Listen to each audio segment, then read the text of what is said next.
तो दोस्तों आपका बहुत बहुत स्वागत है। आप जैसे मैंने बताया था आपको कि आज अपन पढ़ेंगे संसद के बारे में। तो संसद के बारे में आज पूरा कंप्लीट पढ़ना है अपन को और एक एक चीज़ को समझेंगे। ठीक है, संसद पहले आपको मैंने बता दिया कि पहले मैंने आपको जो पिछली वीडियो में सारी देख के आना पड़ेगा, तब क्लास और अच्छे से समझ में आएगी।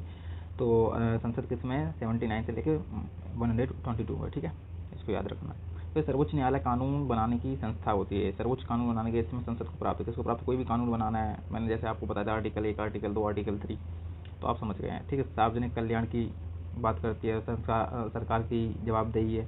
तो इन बेसिक पॉइंट को याद रखना है। ठीक है, संसद किन चीज़ों से मिलकर बनी है, तो इस चीज़ को याद रखना है। इसमें राष्ट्रपति होता है, राज्यसभा और लोकसभा, इन 3 चीज़ों से मिलकर बनती है संसद।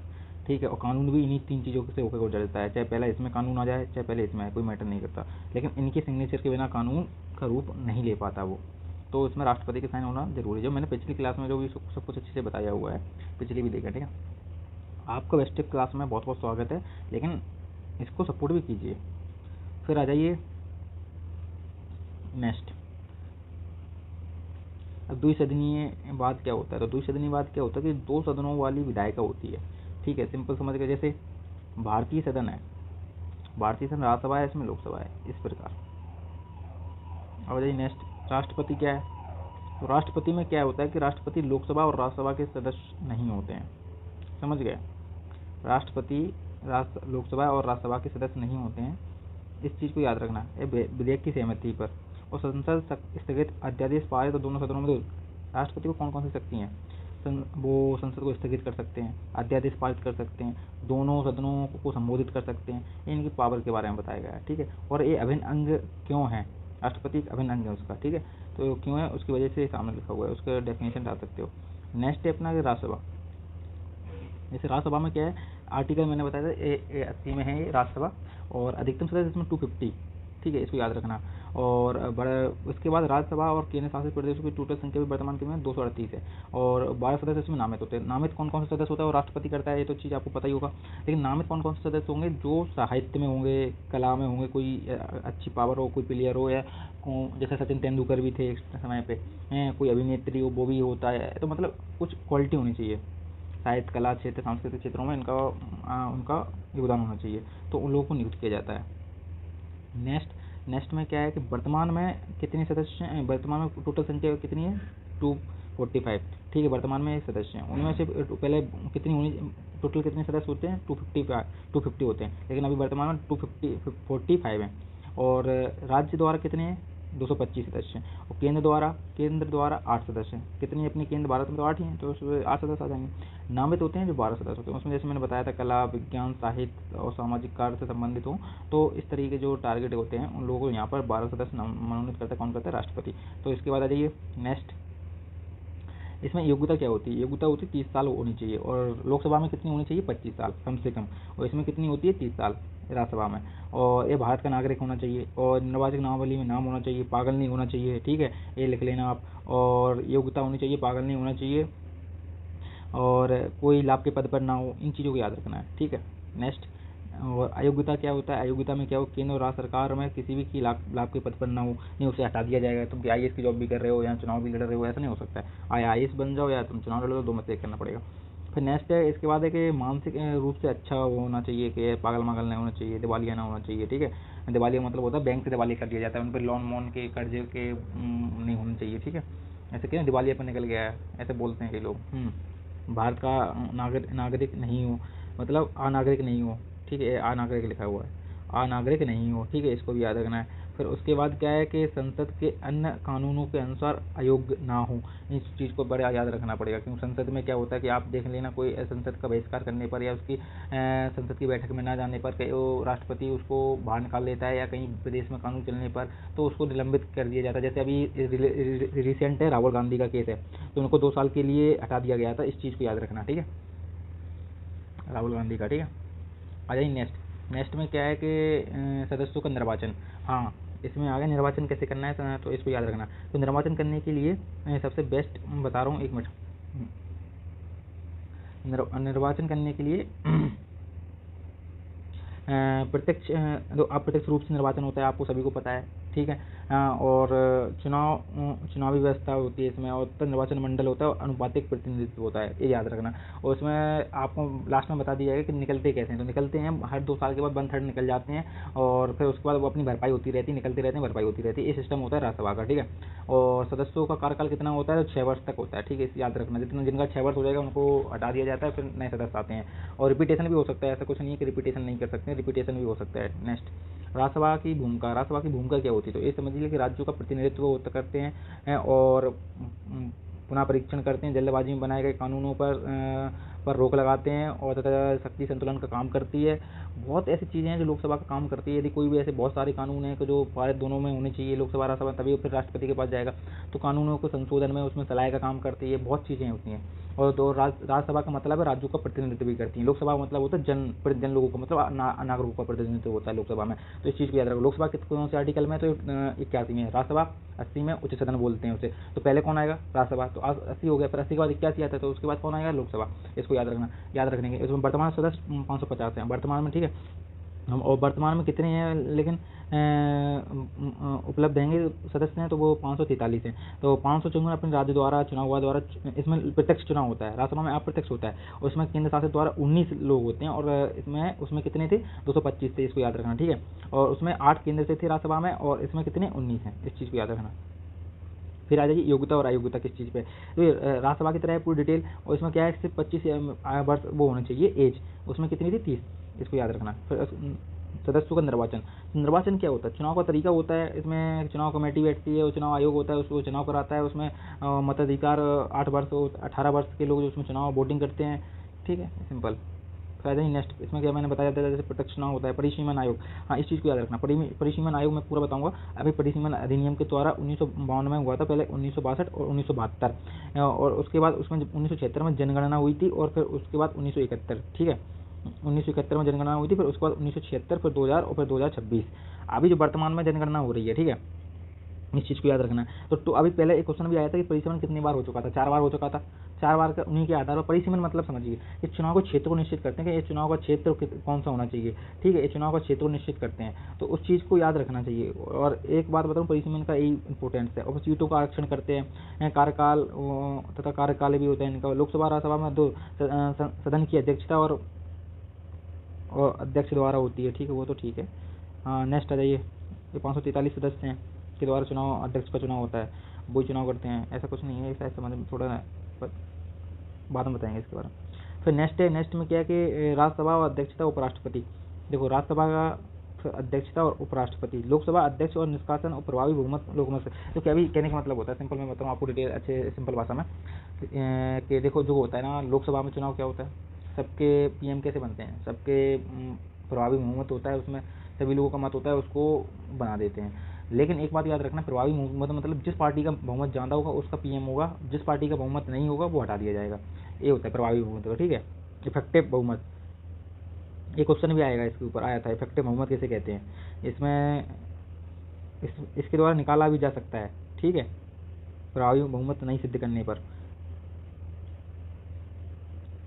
अध्यक्ष की शक्तियां संविधान से और संसदीय सम्मेलन आदि में, ठीक है, इस चीज़ को याद रख लिया। अब आ जाइए कार्य क्या होता है? कार्य होता है लोकसभा की प्रक्रियाओं का संचालन, ठीक है।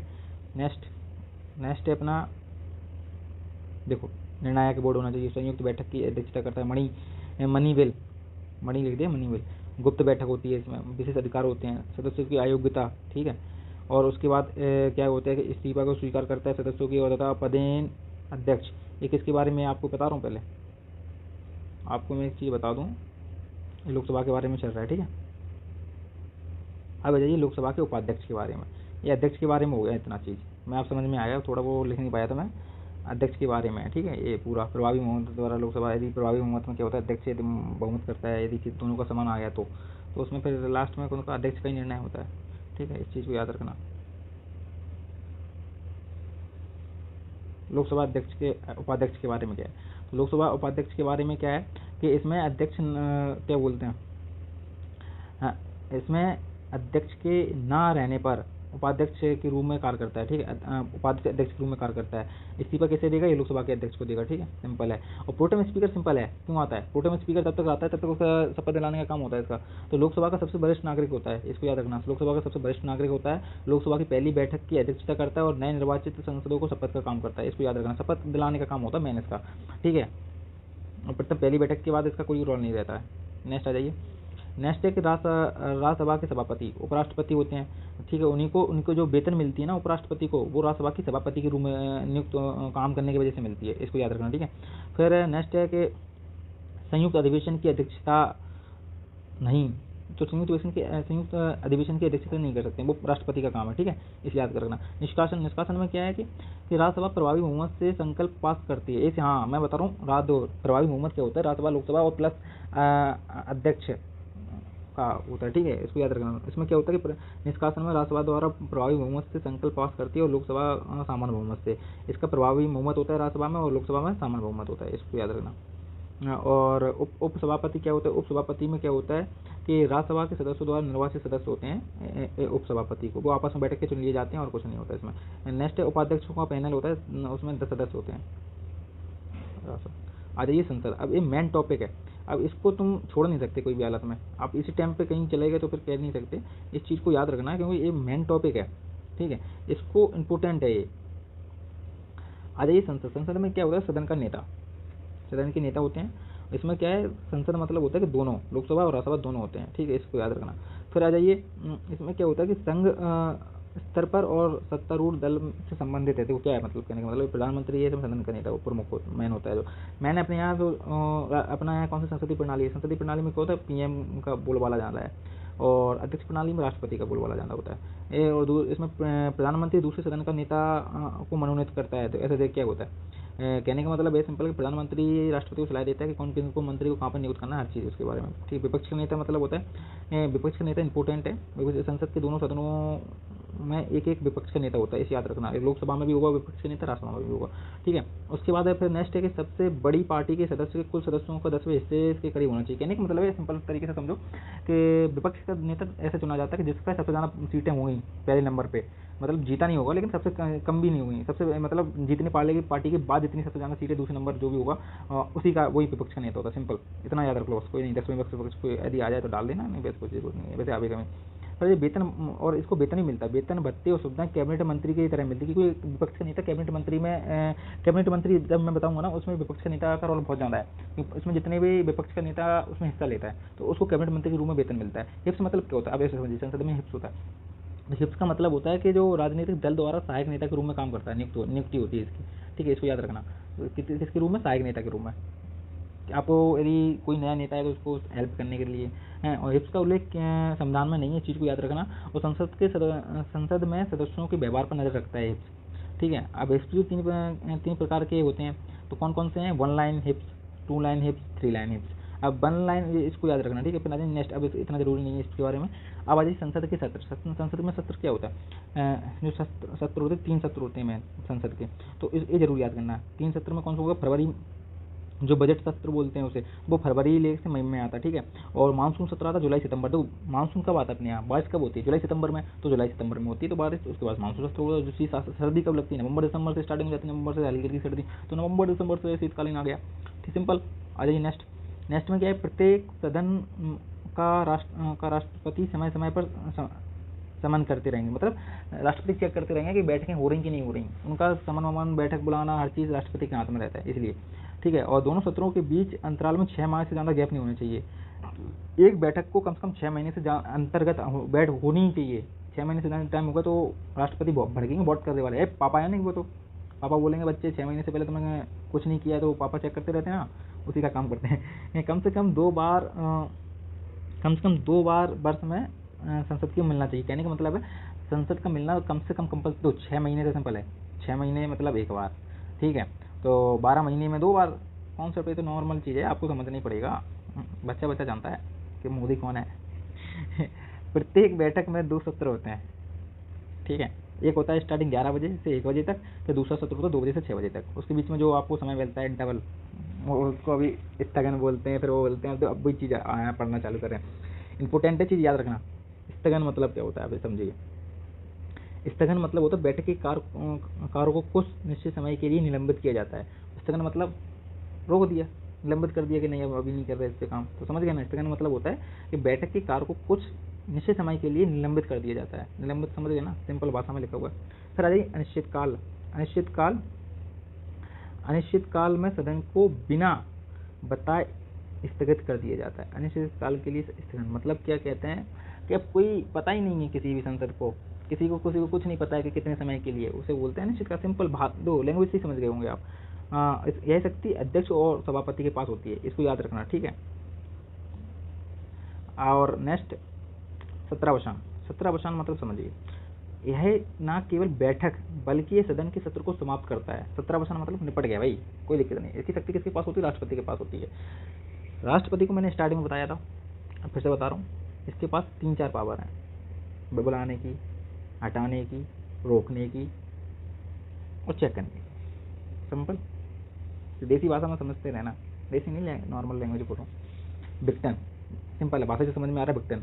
तो केवल का लोकसभा का विघटन राष्ट्रपति द्वारा किया जा सकता है और राष्ट्रपति ही करता है और कोई नहीं कर सकता।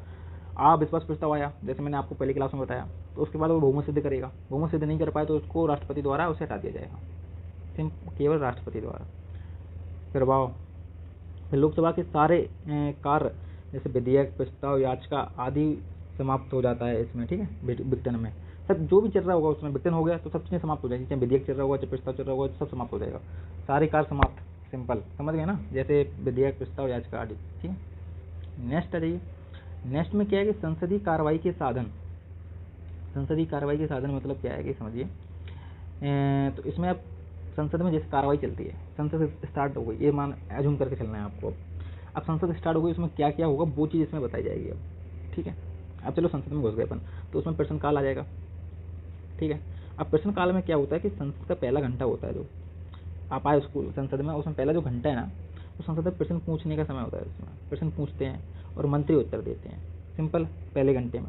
फिर उसके बाद क्या होगा कि प्रश्न 3 तरह के होंगे, इस चीज़ को याद रखना कि कुछ भी नहीं पूछ सकते हैं। तो प्रश्न की टाइप कौन कौन से हैं? तो ये 3 टाइप्स हैं, ठीक है, इस चीज़ को याद रखना, 3 टाइप हैं। तो कौन सा? एक तार्किक प्रश्न, तार्किक प्रश्न, हाँ, का उत्तर उसका मौखिक रूप से दिया जाएगा।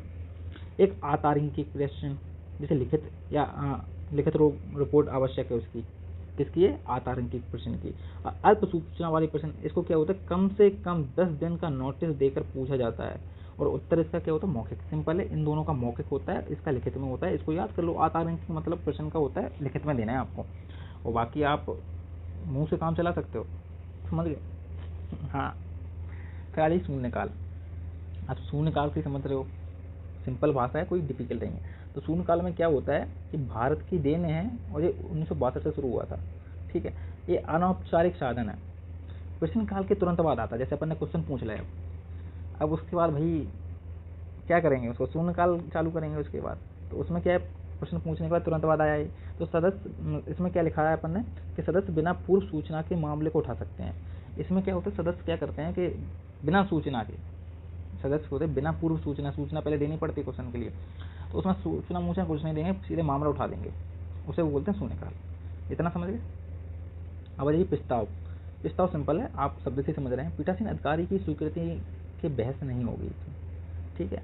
वो किसी भी सदस्य द्वारा विभिन्न मामलों को लाया जा सकता है। हाँ सिंपल है, कोई भी सदस्य इसको ला सकता है, कोई भी मामला ला सकता है, लेकिन पीठासीन अधिकारी होता है उसमें, पीठासीन अधिकारी, उसकी अस्वीकृति की बहस, स्वीकृति होगी तभी बहस होगी, स्वीकृति की बहस नहीं होगी। हाँ, दो पीठासीन अधिकारी का काम क्या होता है, वो बोलेगा कि हाँ अब देखो स्पीकर लगाया रहता है कानों में, उसकी बात कर रहा हूँ मैं, ठीक है। अब पीठासीन अधिकारी के बाद आ जाइए नेक्स्ट। प्रस्ताव 3 प्रकार के होते हैं, इसको जरूरी है, महत्वपूर्ण और स्थापन और पूरक। तो महत्वपूर्ण में क्या होता है, पहले इसे समझिए। महत्वपूर्ण में क्या है कि स्वतंत्र प्रस्ताव, ठीक है, स्वतंत्र प्रस्ताव हो गया। स्वतंत्र प्रस्ताव में क्या है, जैसे राष्ट्रपति के खिलाफ महाभियोग, मुख्य निर्वाचन आयोग को हटाना आदि, ये महत्वपूर्ण है, इंपॉर्टेंट है। देखो निर्वाचन कोई गलत हो गया, चुनाव गलत हो गया, तो उसके लिए तो बहुत ज़्यादा जरूरी हो गया ना, तो ये बहुत महत्वपूर्ण हो गया। अब इस चीज़ को यहाँ पर आ जाइए, स्थानापन्न, इसे मूल प्रस्ताव कहते हैं, ठीक है, इतना ही समझ लीजिए। अब मेन है पूरक प्रस्ताव। पूरक प्रस्ताव क्या होता है, इसमें सहायक होता है, स्थान लेने वाला होता है और संशोधन होता है। तो इसमें क्या है कि निश्चित प्रक्रिया होती है, ठीक है, निश्चित प्रक्रिया के रूम में होता है, सहायक में। और स्थान लेने वाले में क्या होता है, वाद विवाद होता है, इसके के दौरान होता है। और संशोधन में क्या होता है कि संशोधन में मूल प्रस्ताव होता है, तो उसमें मूल प्रस्ताव को के केवल को भाग को परिवर्तित करते हैं। ऐसा कोई भाग है, उस मूल प्रस्ताव केवल भाग को परिवर्तित करने के लिए लाया जाता है। उसी संशोधन मतलब है किसी भाग में संशोधन, कोई चीज़ है तो उसमें संशोधन शब्द किस नाम से, किसी उसमें कोई नया करें, कुछ जोड़ेंगे, रहेगा तो भाई, लेकिन संशोधन करेंगे कि अब वर्तमान के समाप्त ये सही काम नहीं कर रहा है तो उसमें संशोधन करेंगे। ठीक है, मूल प्रस्ताव में केवल भाग को ही परिवर्तित करने के लिए लाया जाता है। सिंपल, बहुत सरल लैंग्वेज में लिखा हुआ है। नेक्स्ट आ जाइए कटौती प्रस्ताव। कटौती प्रस्ताव समझ काटना होता है, तो ये भी 4 प्रकार के होते हैं। किसी भी सदस्य द्वारा वाद विवाद को समाप्त करने के लिए लाया जाता है। सिंपल। अब कितने प्रकार का है, 4 प्रकार का। इस चीज़ को समझिए, इंपॉर्टेंट है। एक साधारण होता है, और एक होता है घटकों में कटौती, और एक कंगारू कटौती, और एक गिलेटिन प्रस्ताव। ये शायद क्वेश्चन पूछ सकता है, वैसे अब तो ऐसे यूपीएससी नहीं पूछता है, बट आ जाए तो क्या है, पढ़ाना तो पड़ेगा ना। किसी भी मामलों पर पर्याप्त चर्चा के मतदान, तो कहने का मतलब क्या है, किसी मामले पर जो पर्याप्त चर्चा के बाद मतदान होता है उसके लिए साधारण कटौती आता है। घटकों में कटौती के लिए क्या होता है, वाद विवाद हो रहा है तो इस भाग में पूर्ण चर्चा और संपूर्ण भाग पर मतदान के लिए आता है। कंगारू में क्या होता है, केवल महत्वपूर्ण खंडों पर और बहस और मतदान के लिए आता है। कंगारू मतलब उछलता रहता है, तो एक कटौती प्रस्ताव में मतलब होता है कि आप प्रस्ताव को काटना ही है। अब दो साधारण में तो अब क्या है कि किसी मामले को पर्याप्त चर्चा के बाद मतदान करेंगे इसमें। और घटकों के में कटौती में क्या करेंगे, वाद विवाद चल रहा है उस पर कुछ चर्चा चल रही है, उसके बाद पूर्ण चर्चा होने के बाद संपूर्ण पे मतदान करेंगे। और कंगारू में क्या है, उछलता रहता है कंगारू, देखा हो कभी, तो इसमें केवल महत्वपूर्ण खंडों को लिया जाएगा, उस पर बहस होगी और उसी पर मतदान होगा। तो इस चीज़ का ये मतलब है। नेक्स्ट है कि गिलेटिन। गिलेटिन में क्या है कि विधेयक पर मतदान से पूर्व चर्चा करने के लिए, हाँ इसको याद रख लो ना, ग्लोटिन मतलब होता है विधेयक पर मतदान से पूर्व चर्चा करने के लिए होता है। इस सब में मतदान लास्ट में हो रहा है, इसमें मतदान करने से पहले इसमें भी वही है, चर्चा करने के लिए। एक ग्लोटिन हो गया। अब विशेष अधिकार प्रस्ताव, इसको रहना है, तो इसको विशेष अधिकार प्रस्ताव को आप स्टार्टिंग करते हैं कल। थैंक यू आज देखने के लिए।